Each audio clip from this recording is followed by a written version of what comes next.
Afternoon, everybody. Some people asked whether or not we might postpone this today because of all of what is going on. But we thought that, on the contrary, that it's a part of human rights to make clear that people have the right to run in a marathon without violence, and people have a right to enjoy a holiday without terror, and that the rights of people are represented in many different ways.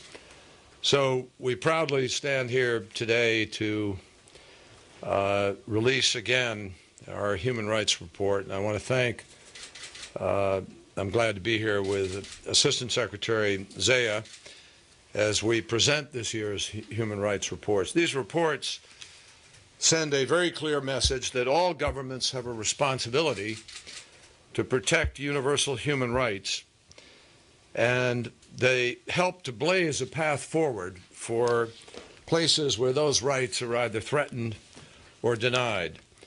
I think this is one of the things that we can be the proudest of that we do here in the State Department and in our country, standing up for the values and speaking out for people who often don't have any chance whatsoever to speak out for themselves. This report reaffirms, in my judgment, America's commitment to advancing basic freedoms and dignity of all people, and our support for the brave men and women around the world who are working towards that goal, sometimes unbelievably courageously in isolation, in the most deserted places, without the glare of the camera or the support of a lot of people. There are people of courage, amazing courage around the world, fighting for these rights, and we need to stand up for them and stand behind them. So I thank my colleagues in the Bureau of Democracy, Human Rights, and Labor, and in our embassies around the world for many, many long days that go into these reports. This really is a year-long effort because the reports are taken seriously, and we want them to be based on fact. And so there's a great deal of analysis that goes into them. There has to be, there should be for one country, let alone 199 countries that are represented in these reports. During my time as a senator, I traveled around the world and I saw firsthand men and women who had lived their entire lives without the most basic rights, whether it was the right of the freedom to speak their minds, or to worship freely, or to elect their leaders, or to choose the future that they wanted for themselves. I've also seen firsthand what can happen when we work together and encourage change for the better, that amazing spark that grows into a shining light, a spotlight, if you will, on hope and progress. I've seen personally the tears running down the faces of those who've gotten to vote for the first time in their lives. I've seen the joy in young kids who've gone to school for the first time in their lives.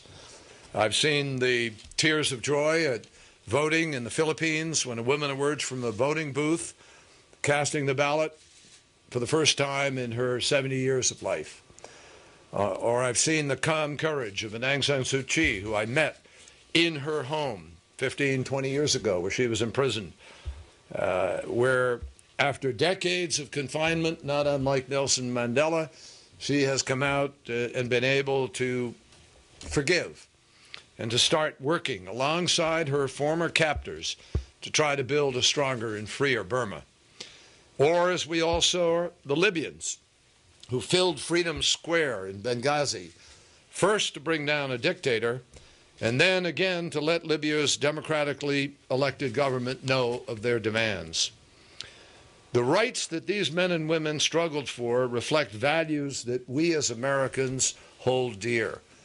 They're key to our DNA. They're who we are as a country. They're the bedrock of our nation. But they aren't exclusively American values, and I want to stress that. They're not American rights. They're not Western values or Western rights. They belong to all people. And all governments have a responsibility to protect and promote these rights. That's why we call them universal rights. And yet, promoting human rights isn't a foreign policy, and it's not a foreign policy priority simply because it's the right thing to do. It's tied to our own security. It's tied to the possibilities of prosperity and of nations living by rule of law and of nations living in peace. Countries where strong human rights prevail are countries where people do better. Economies thrive, rule of law is stronger, governments are more effective and more responsive, and they are countries that lead on the world stage and project stability across their regions.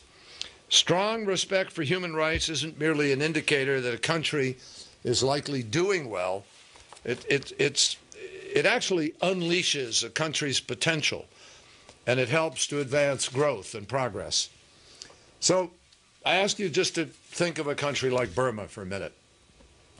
Because of steps towards democratic reform and stronger human rights protections, a country that had been isolated for years is now making progress.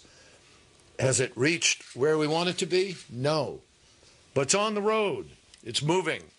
And more people are contributing to the economy and participating in the government, leading to faster growth and development. And by starting to embrace universal rights, the Burmese government has opened the doors to a stronger partnership with their neighborhood and with countries around the world. Many challenges remain. Corruption has to be rooted out. Remaining political prisoners need to be freed. And the horrible mob violence of recent days is another distressing reminder of how long it takes to build what de Tocqueville called the habits of the heart. But if Burma's leaders stay focused on promoting and protecting the rights of all people in their country, Burma is likely to continue along a promising path of renewal. For other countries and regions in transition, the way forward is much less clear. And again, human rights is going to be a key factor in shaping their destinies. Like the countries of the Arab awakening, this is a movement that started with the demand for greater rights, dignity, and opportunity. The Tunisian fruit vendor who lit himself on fire didn't do so based on an ideology or a religion. He did so because he wanted dignity and respect. He wanted the ability to be able to sell his wares without interference, without corruption. The students in Tahrir Square who brought us the revolution in Egypt weren't driven by a religion or an ideology. They were driven by their aspirations to be able to have jobs, education, security, and a future. And that really is the difference, where entrenched regimes have been swept out and new governments have been slow to guarantee those rights and protect the most vulnerable and build accountable democratic institutions. We still see resistance in this part of the world.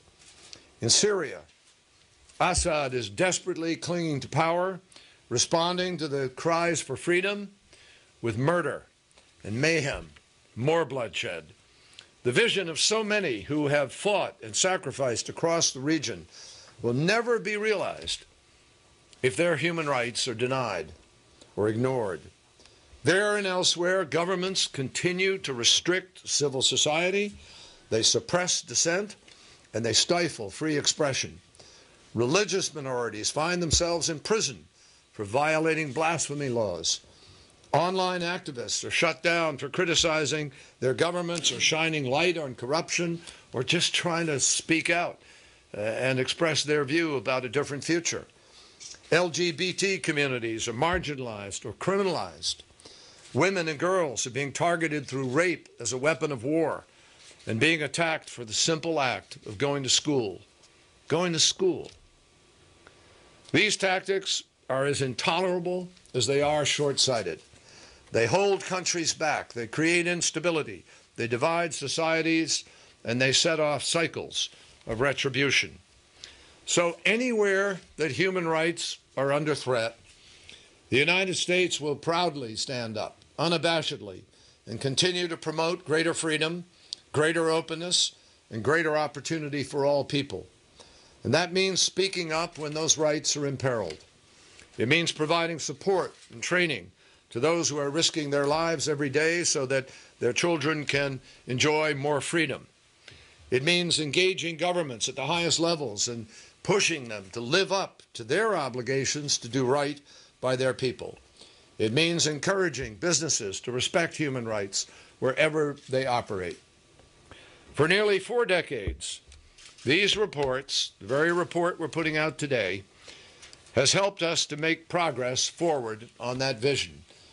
These reports are thorough, they're honest, and they need to be, because our policies are grounded in a clear-eyed assessment of governments as they are, not how they want to be or how they pretend to be. With each installment of these reports, we try to dig deeper into the ways that human rights are threatened. This year, we've included more data on prison conditions, official corruption, labor rights, and the effect of traditional practices on women's rights. And we've expanded our coverage of LGBT and disability rights. We hope that these reports will help lawmakers here and abroad, scholars, help students, civil society groups, and anyone who shares our commitment to universal human rights. But I want to be clear. While these reports support our engagement with governments, activists, and advocates, they're only a small fraction of what we do on this issue. They're just one tool to try to shed light and create accountability and hopefully move people in the right direction and move our policy forward. They support the efforts every single day of our diplomats and our development experts, and they show brave citizens around the world and those who would abuse them that America is watching. Those are efforts that I'm committed to. And when I travel overseas, I make a point of meeting with civil society leaders, independent journalists, bloggers, and students, all of whom can offer a very different perspective on the state of human rights that my government, government counterparts may present. And anywhere that I sit down with presidents, prime ministers, other leaders of countries, I want you to know this issue is always on our agenda, even when it means telling hard truths. Because part of the American spirit is the fierce belief in the dignity and potential of every single person, part of American leadership is speaking out for people who can't speak for themselves. It's also standing up for those who fight for their own rights, as I said, sometimes in the most desolate places, without support. It is our effort to stand up for the universal rights of all people. So again, I thank you. I intend to turn things over now to Uzra Zeya, who will answer any questions and make a statement, and others who will answer your questions as we go forward. Thank you very much, everybody. Appreciate it.